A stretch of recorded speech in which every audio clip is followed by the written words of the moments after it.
नमस्कार. आपण दापोलीपासून 8 किलोमीटर अंतरावर प्रभाकर शिंदे साहेब, प्राध्यापक प्रभाकर शिंदे साहेब यांच्या राज ॲग्रो फार्मवर येतोय आणि दापोलीमध्ये काळी मिरी हब व्हावा म्हणून आपण जो मुलाखत घेतोय प्रभाकर शिंदे साहेबांची, त्यांच्या राज ॲग्रो फार्मवर आपण आता जातोय.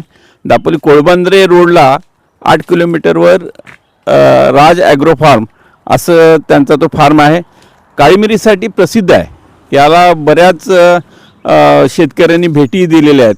आज त्या फार्मला भेट देण्यासाठी आपण आलेले आहोत आणि प्राध्यापक प्रभाकर शिंदे साहेबांना आपण आता भेटणार आहोत. आपण आता प्रभाकर शिंदे साहेब यांच्या राज ॲग्रो फार्ममध्ये जातोय. सर इथे त्यांच्या फार्ममध्ये काम करत आहेत. सर नमस्कार. तर तुमच्या काळी मिरी फार्मसाठी आम्ही मुद्दामून आलेलो आहोत आणि तुमची मुलाखत घ्यायची आहे की तुमचा जो उद्देश आहे की झाड तिथे काळी मिरी आणि दापोली तालुक्यामध्ये काळी मिरीचा प्रसार आणि प्रचार व्हावा म्हणून तुम्ही जे प्रयत्न करताय त्याच्यासाठी मी तुमची मुलाखत घ्यायला आलो.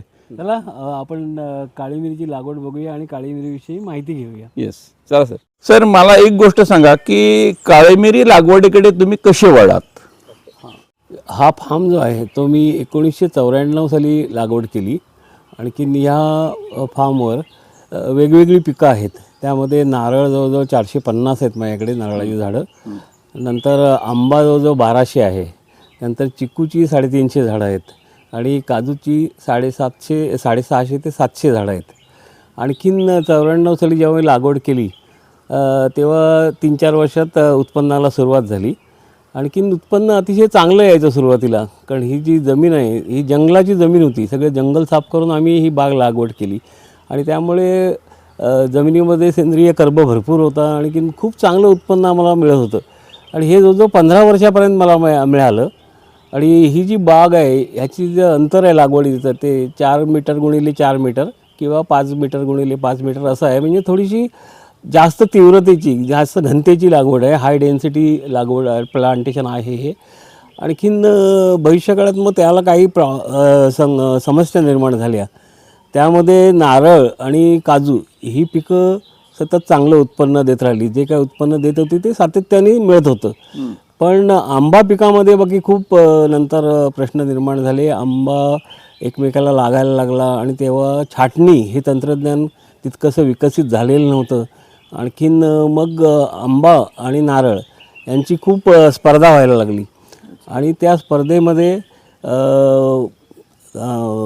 आंबा ह्या नारळ पिकाला डॉमिनेट करत होता. आणखीन मग एक स्थिती अशी आली की 15-16 वर्षानंतर आंब्याचं पूर्ण उत्पादनच बंद झालं. म्हणजे मला खायला आंबेसुद्धा बाहेरून आणायला लागले, विकत आणायला लागले. आणि याच्या आधी बघितलं तर 10 ते 15 टन दरवर्षी मी आंबे काढत होतो. म्हणजे जमिनीतली सुपीकता संपली, सूक्ष्मद्रव्य संपली, नंतर स्पर्धा वाढली झाडामधली आणि ह्याचा परिणाम असा झाला की झाडं लागायचीच बंद झाली. अर्थात हे कशामुळे झालं हे मला सुरुवातीला माहिती नव्हतं. नंतर मी खूप अभ्यास केला त्याचा. जेव्हा एक बाग 15-16 वर्षाची झाली त्याच वेळेला मी स्वेच्छानिवृत्ती घेतली, विद्यापीठातली नोकरी सोडली. आणखीन मग मी ह्या पिकांकडे खूप लक्ष दिलं. आणखीन जे कमी झालेलं उत्पन्न आहे ते कशामुळे झालं याचा शोध लावला. आणखीन त्यात खूप गमतीशीर गोष्टी सापडल्या आणि ह्या कालावधीत माझा फार्म चक्क तोट्यात होता. म्हणजे 4 पैसे मला मिळण्याऐवजी मलाच त्याला द्यायची पाळी आली आणि ते फार गंभीर होतं. आणखीन मग ही स्थिती, या स्थितीतून वर येण्यासाठी मी वेगवेगळ्या शेतकऱ्यांकडे गेलो. इतर शेतकरी काय करतात हे पाहिलं. विद्यापीठाच्या शास्त्रज्ञांकडे मी गेलो, त्यांच्याशी चर्चा केली. आणखीन त्यामधून ज्या गोष्टी बाहेर आल्या त्यामध्ये मसाला पिकाची लागवड मी वाढवली पाहिजे असं मला लक्षात आलं, कारण मी मसाला पिकाकडे पूर्णपणे दुर्लक्ष केलं होतं. आणखीन मला वाटतं कोकणासाठी मसाला पिकं ही प्रमुख पिकं व्हायला पाहिजेत आणि तसा प्रयत्न सगळ्यांनी आपण करायला पाहिजे. आणखीन मी मग ह्या अनुभवातून सुरुवातीला नारळावर काळी मिरी लावली. आणखीन एक 4-5 वर्षांनी मला चांगलं उत्पन्न मिळायला लागलं आणि त्याच वेळेला मी इतर झाडांवर पण हळूहळू लावत गेलो. आणि नंतर मला लक्षात आलं की काळी मिरी सगळ्याच झाडांवर चांगली येते. आणखीन मग माझ्या उत्पन्नाचं ते एक प्रमुख साधन बनलं. आता माझ्याकडे जवळजवळ 12-13 वर्ष जुनी अशी काळी मिरीची लागवड झाली आता. आणखीन इतकं चांगलं उत्पन्नाचं साधन आलं की गेल्या वर्षी मी जवळजवळ 7,500 किलो हिरवी काळी मिरी माझ्या बागेतून काढली आणि ह्या हिरव्या काळी मिरीने माझ्या ह्या फार्मचं गणितच बदलून टाकलं. आणखीन मग मला खूप उत्साह आला आणि मग तिथे मी झाड तिथे काळी मिरी हा उपक्रम लावायला लागलो. आणखीन खरोखरच काळी मिरी आणि विशेष करून जायफळ ही जी मसाल्याची पिकं आहेत ही आपल्याला खूप वरदान आहेत आणि आपण त्यांच्याकडे खूप दुर्लक्ष केलं आहे. आणखीन जर आपण त्यांची लागवड जर नीट केली तर खरोखरच कोकणाला ही वरदान ठरतील असं मला वाटतं. तर काळी मिरीसाठी कोकणातलं हवामान कसं आहे? काळी मिरीसाठी कोकणातलं हवामान अतिशय चांगलं आहे. आपल्याकडे खूप पाऊस पडतो, काळी मिरीला तो आवडतो. आपल्याकडे आर्द्रता नेहमीच जास्त असते, काळी मिरीला तीसुद्धा आवडते. आपल्याकडे जे तापमान आहे त्याच्यात जे बदल आहेत, फार उच्च तापमान नाही, 38 डिग्रीपर्यंत काळी मिरीला तापमान चालतं. कमीत कमी 8 डिग्री तेही ठीक आहे. म्हणजे तापमान योग्य आहे, पाऊस योग्य आहे आणि आर्द्रता योग्य आहे. आणि आपली इथली जी लाल माती आहे तीसुद्धा ह्या काळी मिरीला योग्य आहे. काळी मिरीच्या पिकासाठी जमीन नेमकी कशी असावी असं तुम्हाला वाटतं? खरं तर ही जी मसाल्याची पिकं आहेत किंवा आपण बघितलं तर सुपारीसारखी पिकं आहेत किंवा नारळसुद्धा, ह्यांना निचरा पाण्याचा चांगला व्हायला पाहिजे. आपल्याकडे खूप पाऊस पडतो, त्या पाण्याचा निचरा होणं ही फार गरजेचं आहे. पूर्वी आपण ज्या बागा केल्या त्या सपाटीवर केल्या. अजूनपर्यंत जर तुम्ही जुन्या बागा बघितल्या त्याचा सपाटी बघून किंवा डोंगर उतारावर सुद्धा आहेत. पण सगळ्याचा हेतू एक आहे की पाण्याचा निचरा हा महत्त्वाचा उद्देश आहे. आणखीन तो डोंगर उतारावरच चांगला होतो. माझी बाग तुम्ही संपूर्ण बघितलं तर संपूर्ण डोंगर उतारावर आहे. आणखीन इथं सगळी झाडं आहेत ही खूप चांगली वाढली, त्याचं कारण इथं पाण्याचा निचरा चांगला होतो.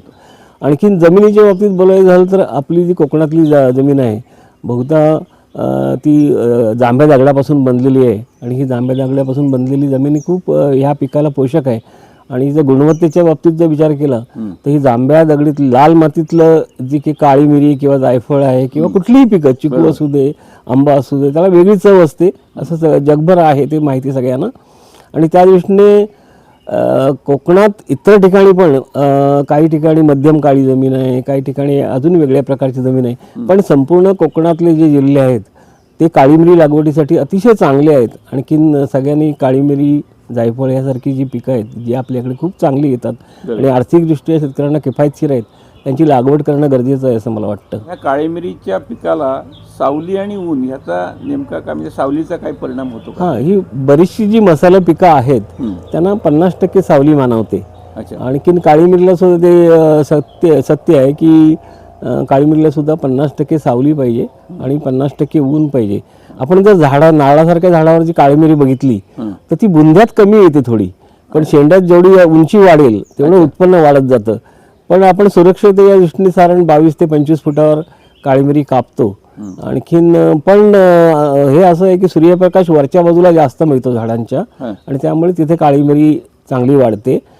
त्यामुळे जिथे सावली आहे तिथे ही काळी मिरीची पिकं चांगली येतात आणि त्यामुळे आपल्या ज्या बागा आहेत नारळ, सुपारी किंवा इतर, तर त्यांच्या इथे काळी मिरी, सावली थोडी असतेच तर तिथे काळी मिरी लावावी असं मला वाटतं. आणि काळी मिरी आणि इतर मसाला पिकंसुद्धा आणि ती चांगली येतात. सर, काळी मिरी आणि बुश पेपर काय फरक आहे ह्याच्यामधला? जेव्हा आपण काळी मिरीचे जे हँगर्स असतात की जे 1.5-2 फुटाचे असतात जास्तीत जास्त लांबीचे आणि त्यालाच काळी मिरी धरते आणि त्याची कटिंग किंवा त्याची फांदी वापरून जर कलम केलं तर ते बुश पेपर होतं आणि ते वर्षभर त्याला काळी मिरी येते. वर्षभर येते? हां, पण काळी मिरीचं येण्याचं प्रमाण कमी आहे आणि बाकीच्या बऱ्याच गोष्टी आहेत त्यामध्ये. त्यामध्ये 2 पद्धती असतात. एक कॅलिब्रिनम जो हा रूटस्टॉक आहे खाली. अच्छा. हां, आता हे जे फुटलंय ते कॅलिब्रिनमचं पान आहे. तर ह्या रूटस्टॉकवर इथे कलम केलं याला. अच्छा. आणि ही काळी ही हँगर टाईप मधल्या काळी मिरीची आहे. अच्छा. आणि मग ह्याला हे तर बुश पेपर झालं. बरोबर. पण हे रूटस्टॉक आणि कलम केलेलं आहे, सॉफ्टवुड ग्राफ्टिंग केलेलं आहे. बरोबर. आणखीन त्या दृष्टीने ही कलमं केली जातात.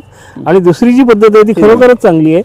त्यामध्ये जून जुलै महिन्यात जर कटिंग लावली हँगर टाईप काळी मिरीची तर अशा तऱ्हेचं पण कलम होतं. अर्थात शास्त्रज्ञ असं सांगतात की हा जो कॅलिब्रिनम रूटस्टॉक आहे त्याच्यावर केलेली कलमापेक्षा ही कलम केव्हाही चांगली. कारण स्वतः काळी मिरी स्वतःच्या मुळावर जेव्हा वाढते तेव्हा ती चांगली वाढते आणि चांगलं उत्पन्न देते. पण शेतकऱ्यांचा गैरसमज फार मोठा आहे. आणि ते उगाच आग्रह धरत असतात की कलम केलेली म्हणजे अशा तऱ्हेची मृदकास्ट कलम केलेली कलम द्या. पण बरेच वेळा मी त्यांना सांगत असतो की हे जे कॅलिब्रिनम आहे हा रूटस्टॉक आहे, हा ह्याचा खूप विग्रस आहे आणि तो हिला त्रास देऊ शकतो, काळीमिरीला जास्त वाढत राहतो.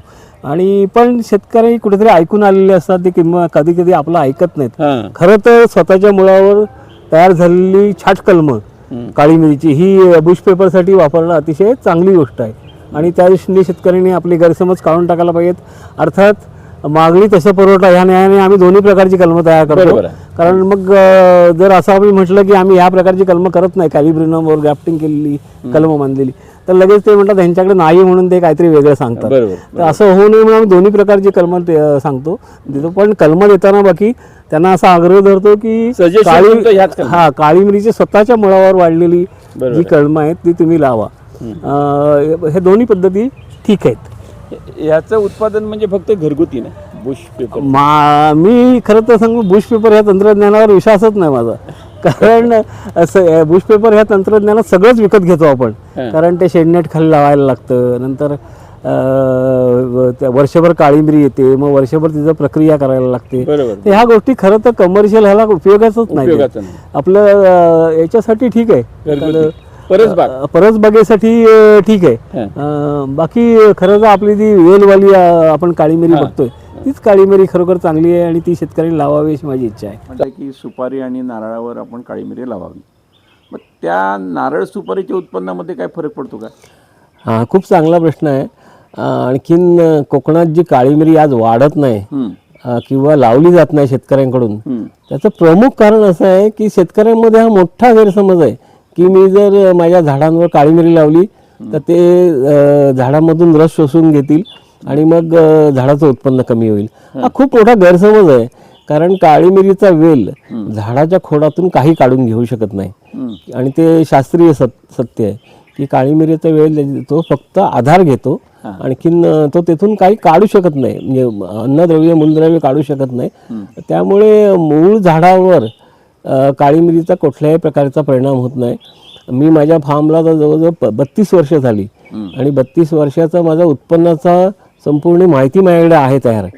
आणि मी आता 12-13 वर्ष जेव्हा काळी मिरी लावली त्यानंतर उत्पन्न कमी झाले आणि उत्पन्नाचे आकडे कमी झाले असं मला कुठेही आढळलं नाही. हा पूर्णपणे गैरसमज आहे आणि तो शेतकऱ्यांनी काढून टाकायला पाहिजे. मनमोकळेपणाने चर्चा करायला पाहिजे शास्त्रज्ञांबरोबर, आणखीन काळी मिरी लावायला पाहिजे असं मला वाटतं.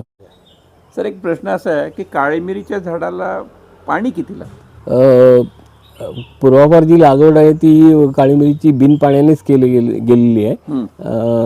पाण्याकडे बरंच दुर्लक्ष होतं, पण तसं नाही आहे. काळी मिरीला फार नित्य नियमाने पाणी द्यायला पाहिजे, कारण ते आपल्याला चांगलं उत्पन्न देते. काळी मिरीच्या लागवडीमध्ये 2 प्रकार होऊ शकतील.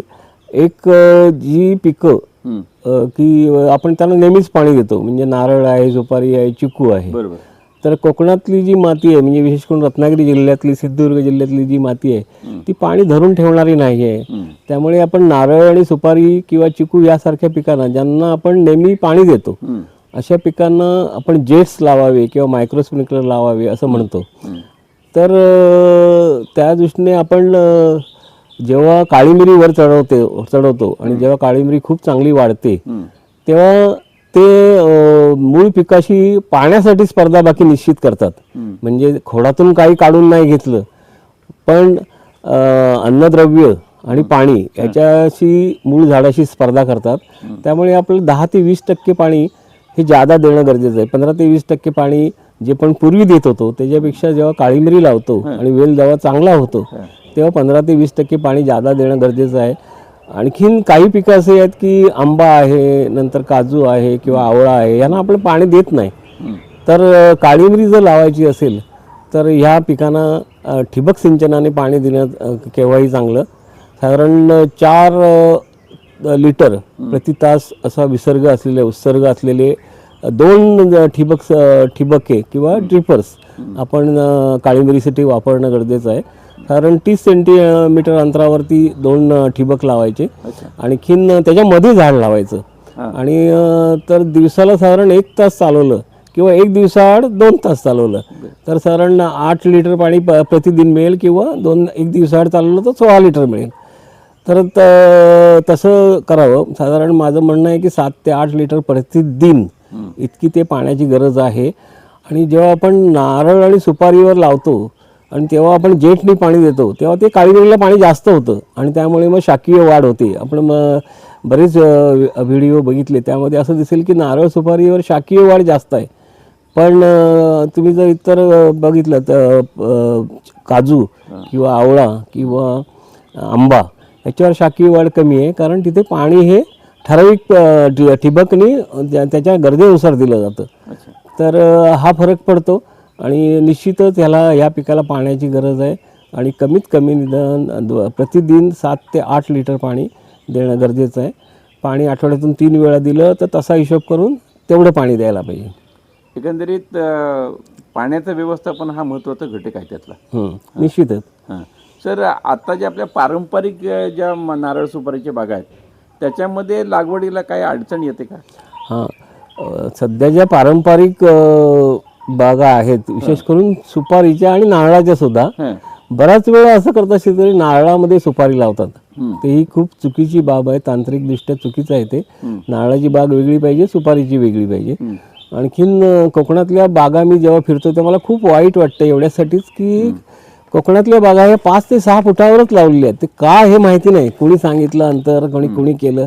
कोकण कृषी विद्यापीठ, डॉक्टर बाळासाहेब सावंत कोकण कृषी विद्यापीठात त्याच्या डायरीमध्ये सर स्पष्ट शब्दात लिहिलं आहे की कमीत कमी 2.5 ते 3 मीटर अंतर, हे म्हणजे 9 ते 10 फूट अंतर हे 2 सुपारीमध्ये असलं पाहिजे. आणि ते खूप योग्य गोष्ट आहे की जर अंतर योग्य नसेल तर सुपारीची वाढ चांगली होत नाही आणि उत्पन्नही मिळत नाही आणि आपण त्यात आंतरपिकाचा अंतर्भाव करू शकत नाही. कोकणातल्या ज्या बागा आहेत ह्या 5-6 फुटावरच लावलेल्या आहेत, 1-1.5 मीटरवरच लावलेल्या आहेत.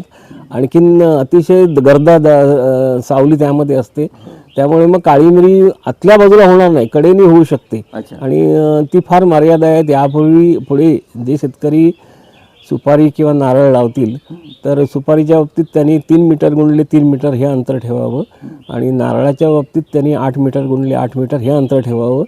फायदा असा होईल की सगळी जी वेगळी मसाला पिकं आहेत ती चांगल्या रीतीने शेतकरी लावू शकतील आणि ती चांगल्या प्रकारे येतील. काळी मिरीची जी रोप आहे ते कोणत्या जातीचं असावं? आपल्या देशाभरात जी संशोधन केंद्र आहेत त्यांनी खूप व्हरायटी खूप जाती काळी मिरीच्या विकसित केलेल्या आहेत.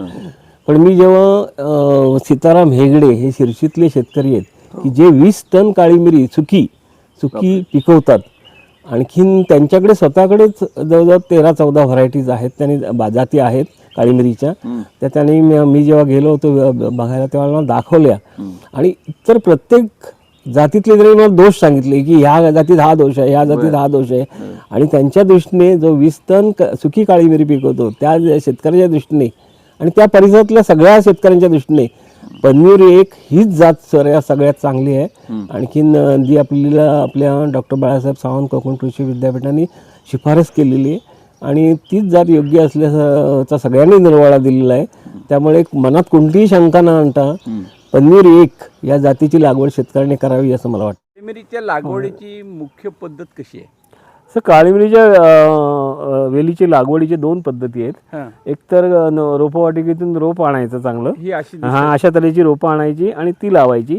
किंवा शेतकऱ्याला जर खर्च कमी करायचा असेल तर त्याच्याकडे आधीची काळी मिरीची लागवड असेल तर त्याचे वेल काढून सुद्धा तो असे वेल काढून सुद्धा तो लागवड करू शकतो.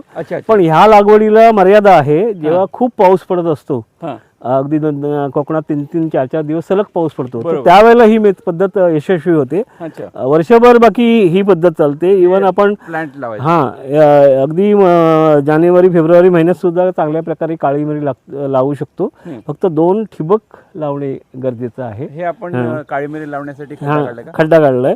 झाडापासून शक्यतो थोडासा दूर घ्यायला पाहिजे. आणखीन काळी मिरी लावताना आपल्याला अर्धा घामेल शेणखत टाकायचं आहे. 250 ग्रॅम सिंगल सुपर फॉस्फेट टाकायचं आहे आणि एक 40 ते 50 ग्रॅम वाळवीची पावडर टाकायची आहे. आणखीन ते सगळं मिश्रण करून घेऊन मग त्याच्यावरती झाड लावायचं आहे. आणि झाड जे आपण निवडतो रोपवाटिकेत ते साधारण 1.5 ते 2 फूट त्याला वेल आलेले असायला पाहिजेत आणि साधारण 5 बाय 7 इंचाच्या आकाराच्या पिशवीमध्ये ते उपलब्ध असतं. अच्छा. आणि साधारण 25 ते 30 रुपये ह्या झाडाची किंमत असते. हां. आणि हे जे सगळं आहे हे फुकट असतं, फुकट असतं. पण त्याची लागवडीची मर्यादा आहे, तर कधी लावावं ह्याची मर्यादा आहे. बरं बरं. सर्वसामान्य शेतकऱ्यांनी ही पद्धत सुद्धा वापरली तर ह्यात यश चांगलं आहे, 100% यश आहे ह्याच्यात हो, सुद्धा. हो, हो. ह्यात सुद्धा चांगलं यश आहे, पण ह्याला खर्च आहे, ह्याला बिनखर्चाची पद्धत आहे. बरं बरं. ती 40 ते 50 ग्रॅम पावडर एका खड्ड्यासाठी वापरणं गरजेचं आहे. त्यानंतर शेणखत अर्धा गमेला, हां, बाकीचं शिल्लक ठेव. अशा तऱ्हेने हे शेणखत टाकून घ्यायचं आहे. आणखीन त्याच्या वाढीसाठी, ह्या मुळांच्या लावल्यानंतर वाढीसाठी सिंगल सुपर फॉस्फेट फार उपयोगी पडतं. आणखीन ते साधारण 250 ग्रॅम, कारण खड्डा लहान आहे, खूप आपण वापरू शकत नाही, त्याचं प्रमाण वाढेल, त्या दृष्टीने साधारण एक 250 ग्रॅम सिंगल सुपर फॉस्फेट आहे. पण हे फार महत्त्वाचं आहे खत, थोडं मातीवर आणि थोडं खड्ड्यात.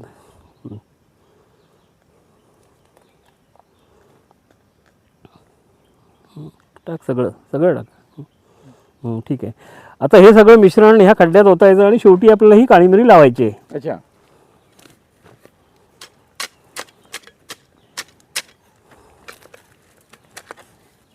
खत घे, सगळं सगळं खत घे, सगळं खत घे. घे सगळं खत घे, काही ठेवू नको खत, फक्त माती नको, खतच घे. थोडं दाब खड्ड्याला. घे चपलेसकट, घे ना, घे ना चपलेसकट, काय बिघडते. ठीक आहे. हा एवढा खड्डा भरून झाला की ही पिशवी ब्लेडनी फाडायची आहे. घे ब्लेड घे.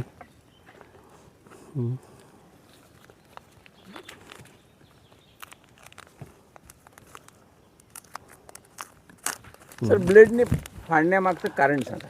हा जो मातीचा गोळा आहे हा. तो कुठल्याही परिस्थितीत फुटता कामा नये. तर अच्छा. फुटला तर झाड मरण्याची भरपूर शक्यता असते. अच्छा अच्छा.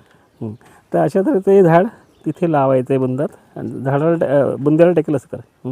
बस. आता घे माती सगळी, घे माती, माती सगळी घे, आणि खत जास्त घे, त्यात सगळं खतच घेऊन टाक.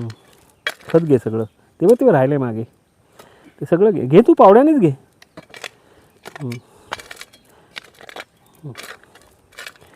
परत एकदा पायाने दाब, मग सारखं.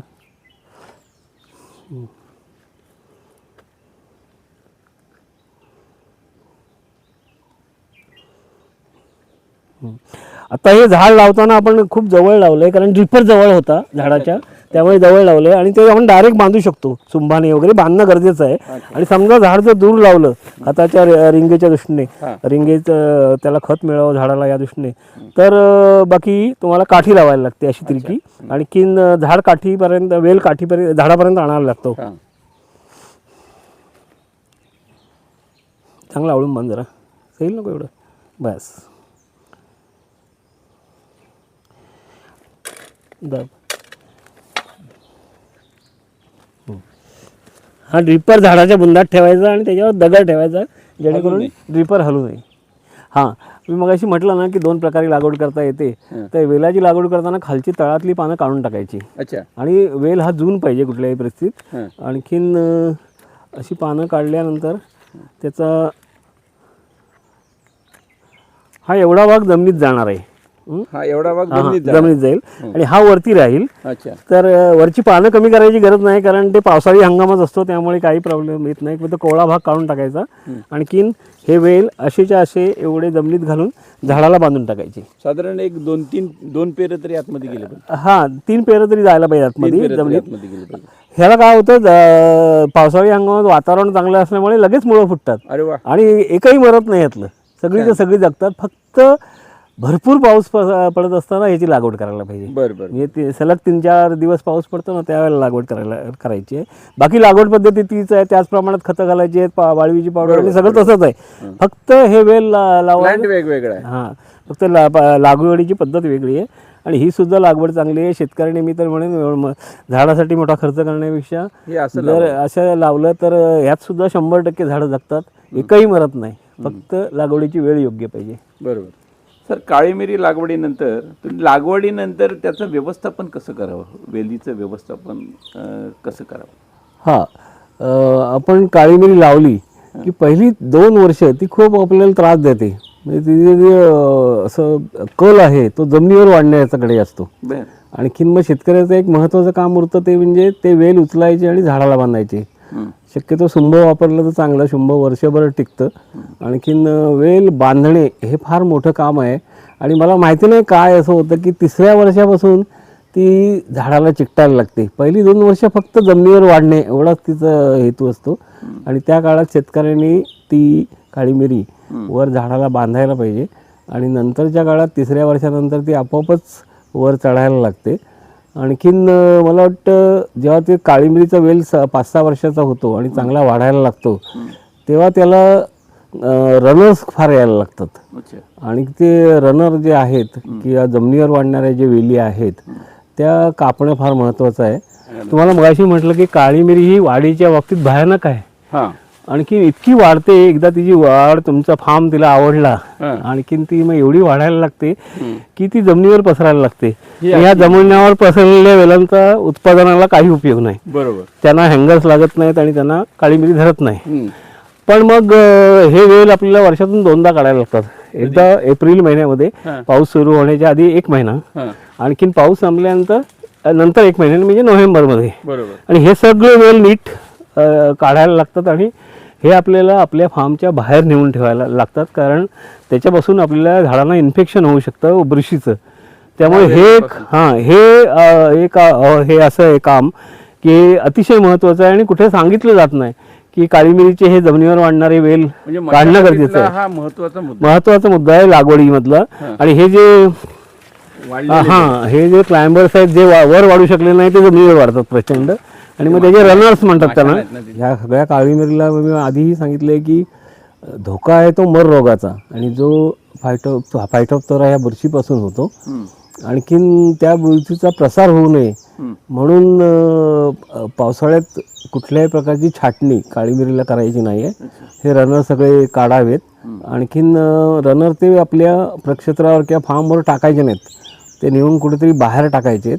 आणखीन त्यायोगे आपली जी बाग आहे ती सुरक्षित राहील. आणखीन हे जे रनर्स आहेत त्यामुळे पिकाचं उत्पन्न कमी होतं. जो झाडावरचा वेल आहे त्याचे जे घड लागतात त्या घडांचं प्रमाण कमी होतं, कारण झाडाची ताकद सगळी या रनर्स वाढण्याकडे जाते. आणखीन नारळासारख्या पिकावर जर काळी मिरी लावली असेल आणि तिथे निश्चितच पाण्याचं प्रमाण जास्त असतं, नारळाला आपण पाणी देतो, आणि त्यामुळे तिथे कदाचित अजून क्लाइंबर्ससुद्धा आपल्याला काढायला लागतात. म्हणजे वरून खाली वाढणारे जे वेल असतात तर क्लाइंबर्ससुद्धा मर्यादित ठेवायला पाहिजेत. आणि त्या दृष्टीने हे अतिशय महत्त्वाचं आहे की एकतर वेल बांधणं सुरुवातीच्या काळात, नंतर वेल जादा वाढतात ते जादा वेल काढून आपल्याला जेवढी योग्य वाढ आहे तेवढी ठेवणे हे फार महत्त्वाचं काम आहे. पिकासाठी खताचं नियोजन कसं करावं आणि कोणत्या प्रकारची खतं वापरावीत, कधी वापरावीत? आपण ह्या सगळ्याच पिकांना नेहमी खतं देतो. म्हणजे कुठल्याही सुपारी असू दे, नारळ असू दे, काजू असू दे, चिकू असू दे, सगळ्या पिकांना आपण खतं देतो. मग काळी मिरीसाठी वेगळं खत देण्याची गरज नाही आहे.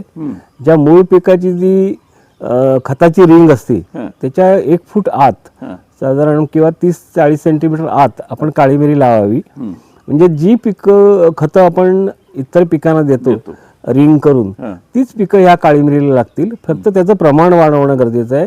काळी मिरीचं जितकं उत्पन्न असेल त्या प्रमाणात मूळ खताला समजा जे का आपण पिकाला जे आपण खत देतो त्यात 15-20%, 25% वाढ करावी. म्हणजे हे सगळे प्रश्न सुटतील आणि काळी मिरीला सुद्धा व्यवस्थित खत लागेल. की पावसाळ्यामध्ये हे जे वेल रनर्स काढले तर मग त्याचं बुरशीचा प्रादुर्भाव वाढतो वगैरे. पावसाळ्यात नेमकी ह्या पिकाची काय काळजी घ्यावी लागते? पावसाळ्यात ह्या पिकाची पहिली काळजी म्हणजे पाण्याचा निचरा करणे. आपल्याकडे ह्या जुन्या ज्या बागा आहेत तिथून पूर्वी पाटाचं पाणी लावत होते, आता बरेच जण स्प्रिंकलरचं पाणी लावतात. आणि जे मूळ पाट केलेले आहेत पाणी देण्यासाठी ते बाकी अजून काढलेले नाहीत आहेत, तर ते काढणं गरजेचं आहे. आणि पाण्याचा निचरा पृष्ठभागावरून झटकन होईल ह्या दृष्टीने बागेमध्ये चर खोदणं गरजेचं आहे. पण शेतकऱ्यांची मानसिकता अशी आहे की नवीन काय घ्यायचं नाही, त्यामुळे चर खोदले जात नाहीत, पण ते अतिशय गरजेचे आहेत. आणि पाण्याचा निचरा बागेतून करणं हे अतिशय महत्त्वाचं आहे आणि ते केलं जात नाही. जर बाग डोंगर उताराची असेल तर निचरा आपोआपच होतो पाण्याचा, आणि मग तिथे फारसे हे रोगाचा प्रादुर्भाव होत नाही. जर बाकी तसं नसेल तर मग निचरा करणं गरजेचं आहे. तर तुम्ही आता जी रोपांची किंवा लागवडीची काळजी घ्यायची सांगितली, ह्याच्यात अजून काही काळजी घेणं गरजेचं हां, आहे? खूप गोष्टी करणं गरजेचं आहे. की पावसाळ्यात आपल्याकडे जो मर रोगाचा प्रादुर्भाव हो त्यासाठी झाडाची रोगप्रतिकार शक्ती वाढावी यासाठी कॉपर ऑक्झिक्लोराइड हे जे बुरशीनाशक मिळतं किंवा बोर्डो मिश्रण बरोबर. याची फवारण्या 2 तरी घेणं गरजेचं आहे. जे व्यापारी तत्वावर लागवड करणारे शेतकरी आहेत ते ह्या दोन्ही फवारण्या घेतात. आणखीन एक महत्त्वाचा घटक आहे तो म्हणजे बागेतले जे अवशेष आहेत सगळे, म्हणजे नारळा बागेत तर प्रचंड अवशेष असतात, तर ते बारीक करून झाडाच्या बुंदात टाकले तर खूप चांगलं होतं. त्यामुळे काय होतं, जे फ्लॅश इरोजन आहे, जेव्हा एवढ्या उंचावरून नारळाच्या पानावरून पाण्याचे थेंब खाली पडतात आणि ते मातीचे कण घेऊन उडतात आणि त्यामुळे हा रोग पसरतो. तर हे फ्लॅश इरोजन होऊ नये म्हणून शेतकऱ्यांनी खूप काळजी घेणं गरजेचं आहे. त्यासाठी जमीन मोकळी नको, उघडी नको. तुम्ही पॉलिथिन टाकलं तरी चालेल किंवा सेंद्रिय आच्छादनं केली तरी चालतील. आणखीन तसं केलं तर ह्या रोगाचा निश्चितच चांगला प्रादुर्भाव होण्यापासून आपण वाचू शकतो. आणि शक्यतो पावसाळी हंगामात जमीन हलवायची नाही, कमीत कमी जमीन हलवणे हे सुद्धा ह्या रोगाची वाढ रोखण्यासाठी खूप महत्त्वाचं आहे. जमीन हलवू नये, पाण्याचा निचरा चांगला करावा, जमिनीवर आच्छादनं टाकावीत, आणखीन वेलाला कापू नये कुठल्या परिस्थितीत पावसाळी हंगामात. ह्या काळज्या घेतल्या तर हा जो फायटोप्थेरा मर रोग आहे त्याच्या नियंत्रणासाठी खूप मदत होईल असं मला वाटतं. सर, मगाशी तुमच्या बोलण्यामध्ये आलं की शिर्शीला मोठ्या प्रमाणामध्ये बागायतदार आहे. ते सीताराम हेगडे हे मोठे बागायतदार आहेत, मीही त्यावेळेला तुमच्या बरोबर होतो. ते तिथले लोक रोगाचा प्रतिबंध व्हावा म्हणून नेमकी काय काळजी घेतात? तिथली मंडळी जी आहेत त्यांनी ह्या गोष्टीची मानसिकता तयार करून घेतली की आपण जर काळी मिरीचं मर रोगापासून वाचू शकलो तरच आपण काळी मिरीचं उत्पादन वाढवू शकतो, ही त्यांची मानसिकता आहे. त्यामुळे लागवडीत सुरुवात करण्यापासून त्यांची ती मानसिकता असते. 9 ते 10 फूट हे अंतर ते ठेवतातच. कधी तुम्ही शिर्शीत गेलात तर खूप घट्ट लागवड केली असं चित्र तुम्हाला कधीही दिसणार नाही. आणखीन ह्या लागवडीत ते मिनी JCB वापरून चर तयार करतात. एक रांगेआड त्यांच्याकडे 2 फूट खोलीचा चर असतो, त्यातून पाण्याचा निचरा होतो. नंतर हे चर जोडणारा मोठा एक चर असतो, ड्रेनेज असतं, ते त्यांनी चांगलं बांधून काढलेलं असतं चिऱ्याने वगैरे. ते जवळजवळ 2.5-3 फूट खोलीचं असतं. तर अशा तऱ्हेने बागेतल्या पाण्याचा निचरा व्हावा म्हणून ते आटोकाट प्रयत्न करत असतात. आणि हीच बाब आपल्या कोकणात अतिशय दुर्लक्षित गेलेली आहे आणि निचरा करायचा असतो हेच शेतकऱ्यांना मान्य नाही आहे आणि त्या दृष्टीने आपण मागे आहोत. आणखीन तुम्हाला आश्चर्य वाटेल, शिर्शीतले बरीच याची बाग 25-25 एकर मोठी असली सुपारीची, तरी पण तो संपूर्ण बागेला पॉलिथिन मल्चिंग घालतो. काळ्या रंगाचं विशेष प्रकारचं एक पॉलिथिन तिथल्या पुरवठादारांकडून उपलब्ध होतं आणि ते संपूर्ण बागेला, आपण कल्पना करू शकतो की 25 एकर बागेला पॉलिथिन मल्चिंग घातलंय, पण तिथला शेतकरी तर करतो आणि अतिशय चांगली पीक ते घेतात. विशेष करून अजून एक गोष्टी आहेत की ते आतमध्ये कॉफी लावतात.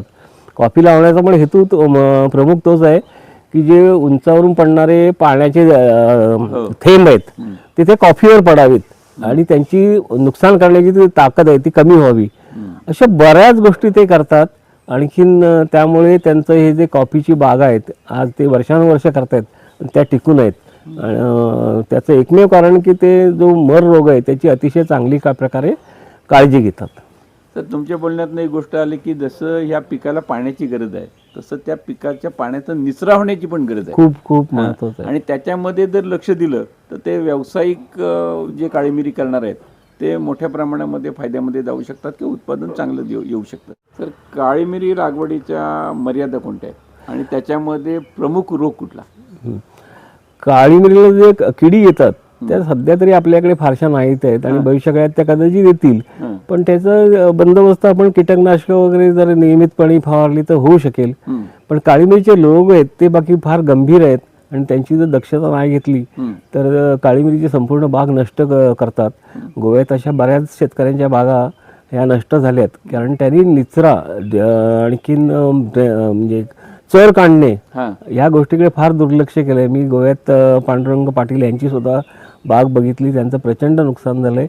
आणखीन त्याचं मला आत्ता कारण कळतं की मी शिर्षीत गेल्यानंतर मला ते कारण कळतं की निचरा या गोष्टीकडे त्यांनी पूर्ण पाण्याचा पावसाळ्यात होणारा निचरा या गोष्टीकडे पूर्णपणे दुर्लक्ष केलं आहे. तर 2 प्रकारचे मर रोग आहेत. एक जलद गतीने येणारा रोग की जो 15-20 दिवसात तुमचा पूर्ण वेल मारून टाकतो. ती फिझारियम विल्टमुळे बुरशीमुळे तो रोग होतो. आणि की 15-20 दिवसात पानं पिवळी पडून संपूर्ण वेल मरून जातो. आणि दुसरा जो मर रोग आहे तो संथ गतीने येणारा मर रोग आहे. त्यामध्ये 2 गोष्टी आहेत. त्यामध्ये बुरशीसुद्धा आहे आणि सूत्रकृमी किंवा निमॅटोड्स हे त्याला जबाबदार असतात. आणखीन दोन्ही रोगांची नीट काळजी घेतली तर ह्या 2 रोगांची जो शेतकरी चांगली काळजी घेईल त्याची मिरीबाग व्यवस्थित होईल असं मला वाटतं.